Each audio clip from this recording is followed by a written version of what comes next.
Pas de cérémonie officielle d'adieu, pas de protocole exceptionnel. Patrice Talon a préféré faire de ce dernier Conseil des ministres, en tant que président de la République, un moment de reconnaissance, de transmission et de continuité institutionnelle.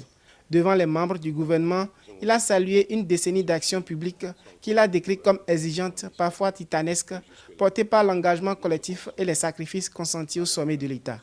Dans son intervention, le chef de l'État a insisté sur la responsabilité historique attachée à l'exercice du pouvoir, mais aussi sur le caractère sacré des décisions prises dans la salle du Conseil des ministres. Patrice Talon a également reconnu la rigueur de sa méthode de gouvernance tout en exprimant sa gratitude envers ses collaborateurs. Je voudrais surtout vous exprimer ma fierté, ma reconnaissance pour l'honneur que j'ai eu à servir le Bénin avec vous, avec beaucoup de passion, beaucoup d'engagement, beaucoup de foi. Le chemin n'a pas été facile, les défis étaient énormes. Cette intervention s'inscrit dans un contexte de transition institutionnelle majeure au Bénin.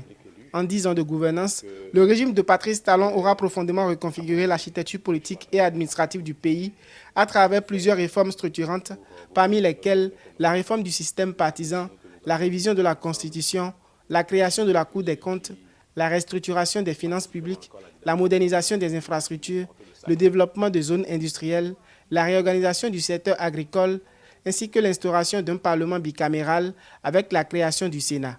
À cette transformation s'ajoutent des évolutions institutionnelles plus récentes, notamment la mise en œuvre de la trêve politique entrée en vigueur après la proclamation des résultats définitifs de l'élection présidentielle du 12 avril 2026.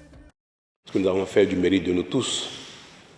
Et je voudrais, à l'occasion, saluer spécialement le président de la République élu pour le rôle qui a été le sien en notre sein, à l'admiration de nous tous.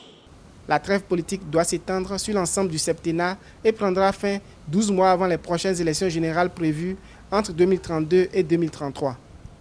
L'investiture du président élu Romuald Wardani est prévue le 24 mai 2026 à Cotonou.